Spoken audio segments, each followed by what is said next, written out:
All right, Shalom. First and foremost, I would like to give all praise and glory unto Yahweh, Ba'ashem Yahweh Shah, Ba'ashem Kakadash, double honors unto the apostles and the elders of GMS, who rule well, teach well, being great examples towards younger brothers, and peace and blessing, salutations to the hopeful lake out there pushing his word and truth, and in sincerity across the four winds in the name of Yahweh Ba'ashem Yahweh Shah, pushing and get up out of here. Shalom to the hopeful lake, the believers, the listeners who may have came back to the obedience of the scriptures through faith in Yahweh Bashim Shai. And what I want to get into, all right, this morning, is just to pay a tribute, okay, and honor to, High Priest Ariah.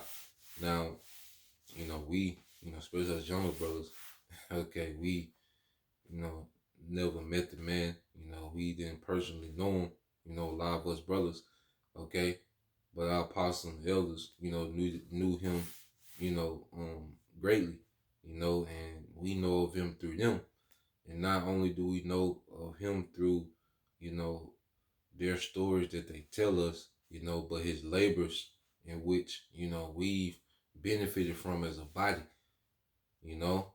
And at the end of the day, we believe in the spirit that Yahweh Bashim Al Shai is going to have mercy on that man, and that he's a great spirit, okay, that came to the earth to complete a mission, for Yahweh Bashim Al Shai, okay, and now his mission is complete, all right, and now he's taking his place amongst the great men, the great spirits whom the Lord has created, and what I want to start off with is Sirach 44 and 1. All right. Hey, 144. Okay. Let us now praise famous men and our fathers that begot us. Okay.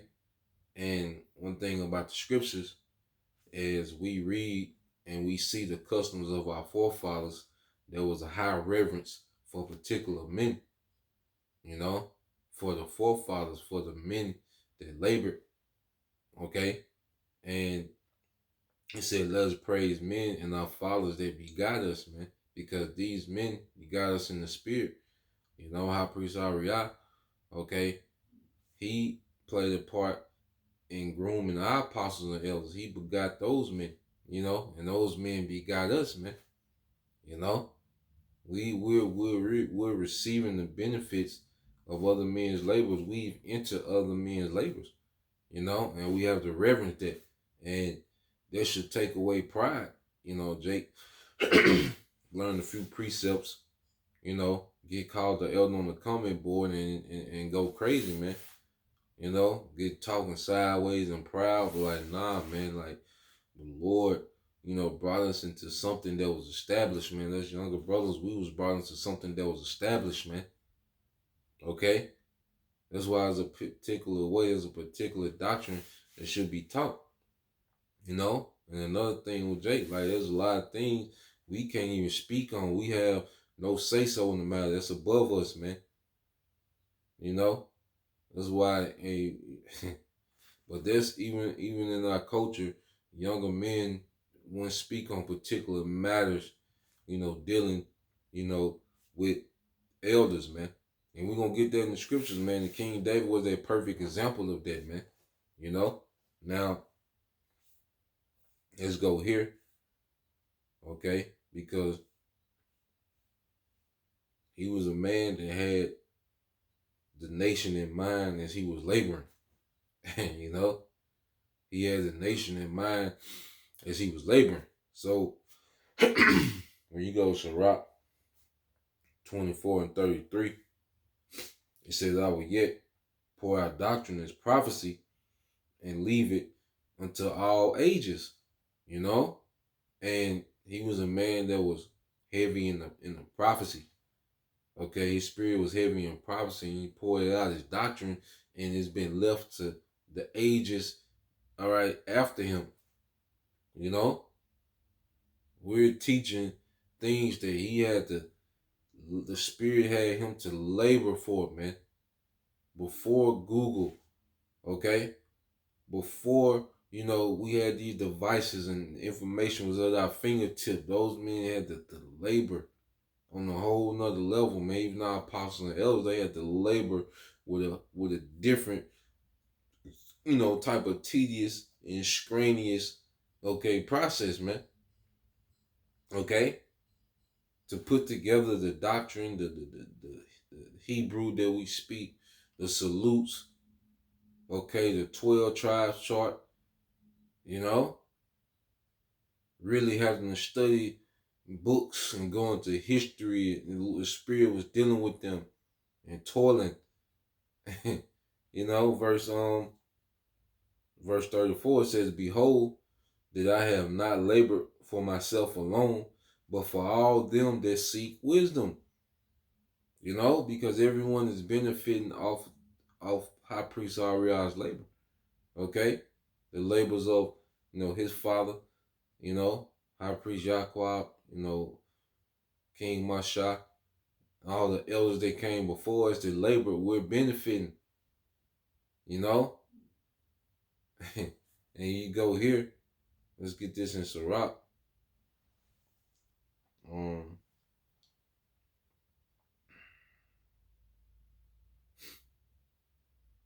And get this in the book of Sirach chapter. No, Proverbs.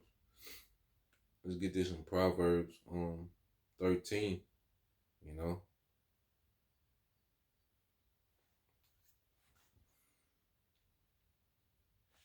This is the book of Proverbs chapter 13, verse 22. It says, "A good man leaving an inheritance to his children's children." You see? And then the Spirit, like, we are his children's children, because he played a part in rearing up, the elder apostles of today in the Spirit, and those men reared us up, man, with teachings and doctrines, that the Spirit gave to High Priest Ariah, so he didn't leave us physical substance, but he left us something greater, man. His labor left us something greater, which is a portion of the knowledge of Yahweh Shema Shah, man. The knowledge of the ancient.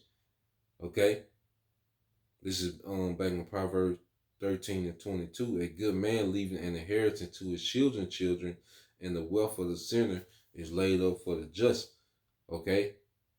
So what he did, had a ripple effect in the spirit of generations to come. And this is just a tribute and a thing of honor. Now, I want to get two accounts, just dealing with the mindset of our forefathers, man. Yep.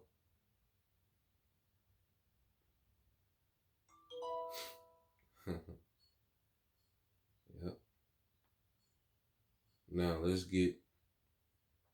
want to get this in Second Maccabees, and pretty much is our forefathers speaking, of the labor that it took. Like, we read these books and we able to, get on camera and edify, and you go to Maccabees, and then you're able to go into the history, share your screen, and have a documentary plan, but that was possible because of the work our forefathers put in to put these records together.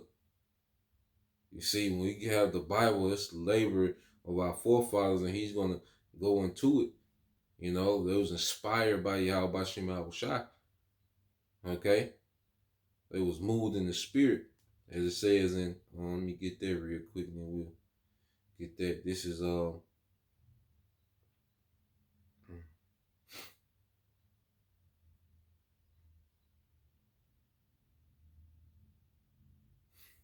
believe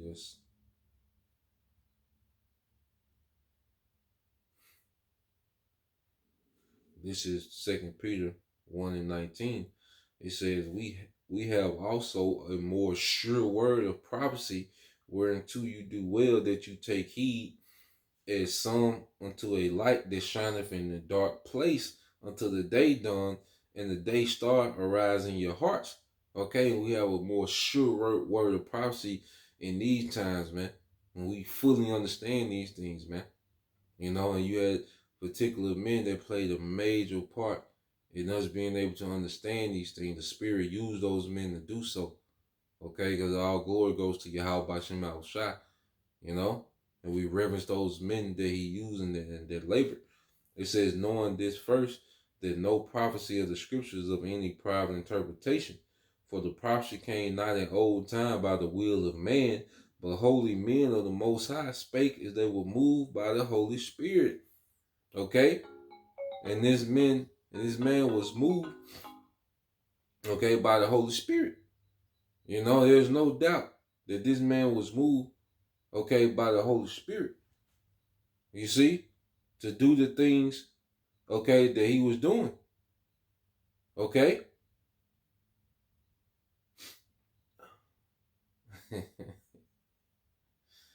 Boy, you can't make it up, man. You know?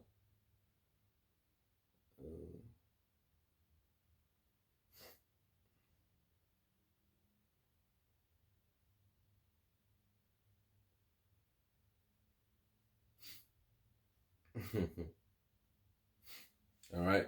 So going back into it. So I want to get this account, all right, dealing, with our forefathers going into, the things they had to do to abridge, okay? Okay, when you abridge something, that means you take a vast, pretty much vast records, and you go through them and you get the most important parts and you summarize, but you still have it very detailed, you know. They doing this with scrolls. You see, our forefather had scrolls. Do you, do you understand the labor that it took to have this Bible that we have today, this word, the way it's, you know? It's Second Maccabees 2, and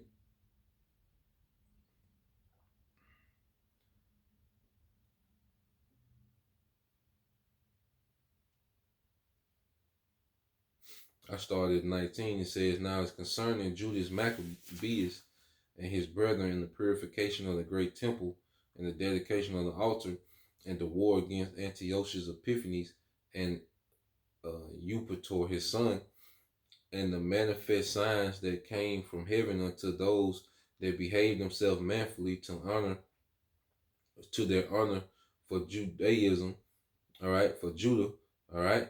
It says, so that being but a few, they overcame the whole country and chased barbarous multitudes and received again the temple renowned all over the world and freed the city and held the laws which were going down, the Lord being gracious unto them with all favor.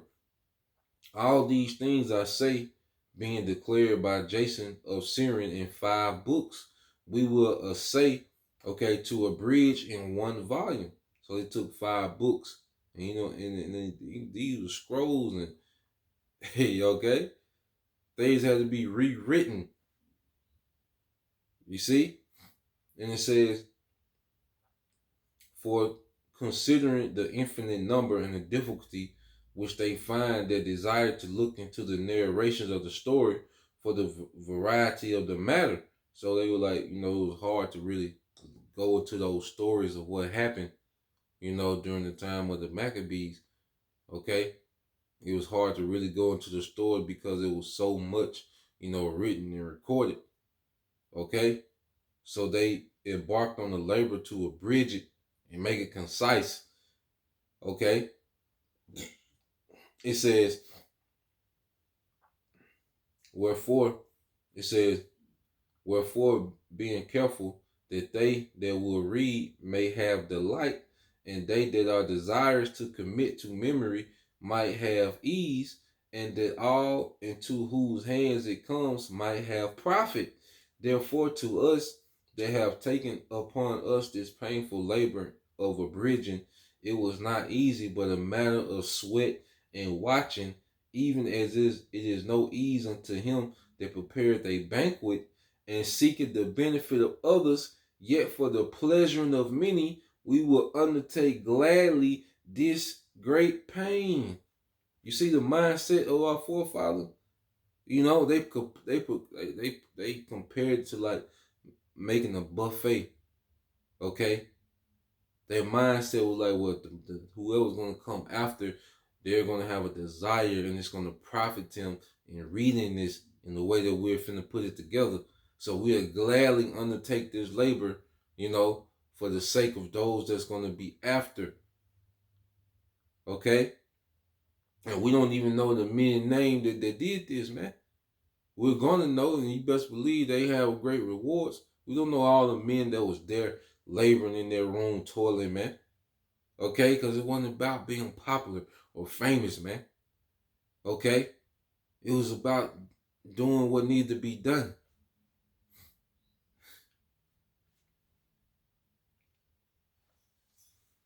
Verse 20, verse 28, it said, leaving to the author the exact handling of every particular and laboring to follow the rules of an abridgment, for the manner of a builder of a new house must care for the whole building. Okay, and we're that building. You know, these men that labor, they had to care for the building, for the people, for the believers. Okay, for their people, man. And it says, but he that undertaketh to set it out and paint it must seek out fit things for the adorning thereof. Even so, I think it is with us to stand upon every point and go over things at large, and to be curious in particulars. To be curious in particulars belonging to the first author of the story, but to use brevity and avoid much laboring of the work is to be granted to him that will make an abridgment. Here then we will begin the story, only adding thus much as to that which have been said, that is a foolish thing to make a long prologue and to be short in the story itself. Okay? So that was the mindset of our forefathers, man. You know, they labor for the generation to come. You know, just as hey, our elders did, man. And our elders, all right, have done and are doing, man. You know? And we give that reverence. Now, I want to get this account. Okay, now this is when David found out that Saul had died, you know, and he still had reverence. You gotta understand, there was a time when Saul, you know, treated David like a son, you know, and and you gotta understand, Jonathan, you know, when King David was probably like 15, Jonathan was 30. So Saul, you know, was up in age, and that was his elder. You know, that was, you see, that was his king. That was David's elder. So there was a certain way, a certain reverence that he had. That's why he couldn't just, you know, deal with Saul in a certain way, man. You know, that was king, you know, it was his elder, man. You see, it was certain reverence that he had, no matter, you know, the thing they had going on, man, it was still a certain reverence. And even when King Saul had died, you know, David, you know, had this to say. And this is Second Samuel, all right, 1, okay.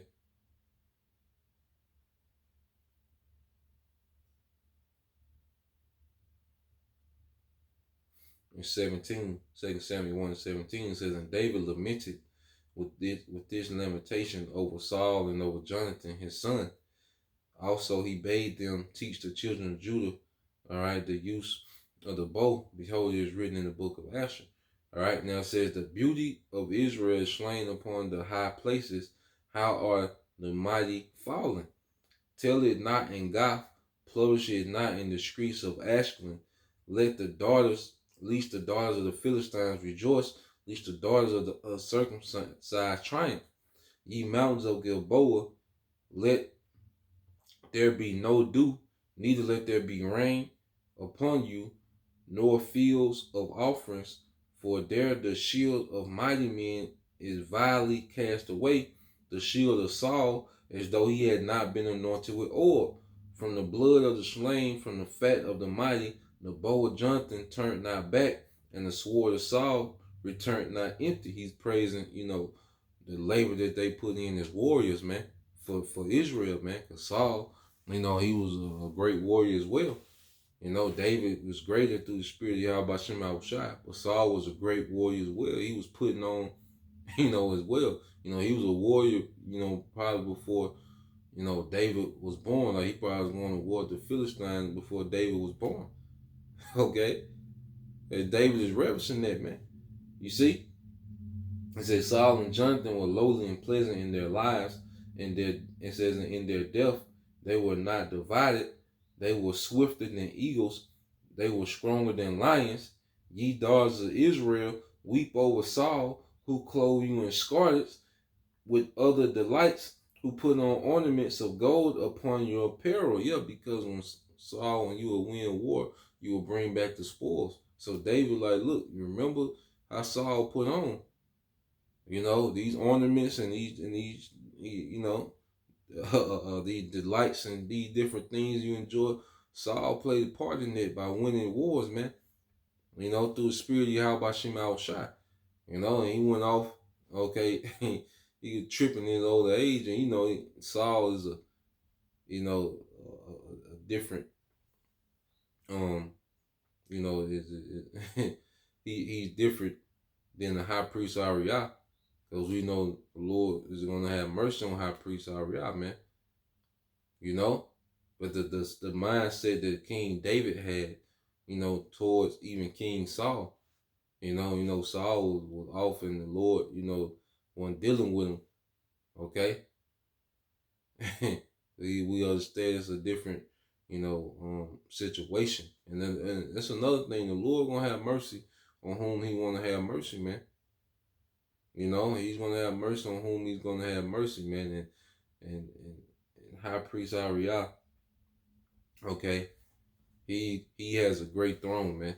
And we believe that, okay, he has a great throne, all right, that he's gonna sit on, all right, amongst these other great men.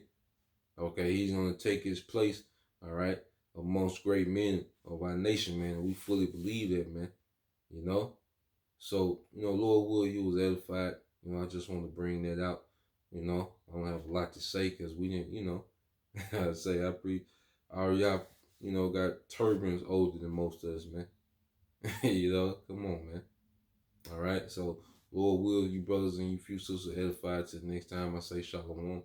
Kwam Yashala Baba Bal DTA soon. Shalom.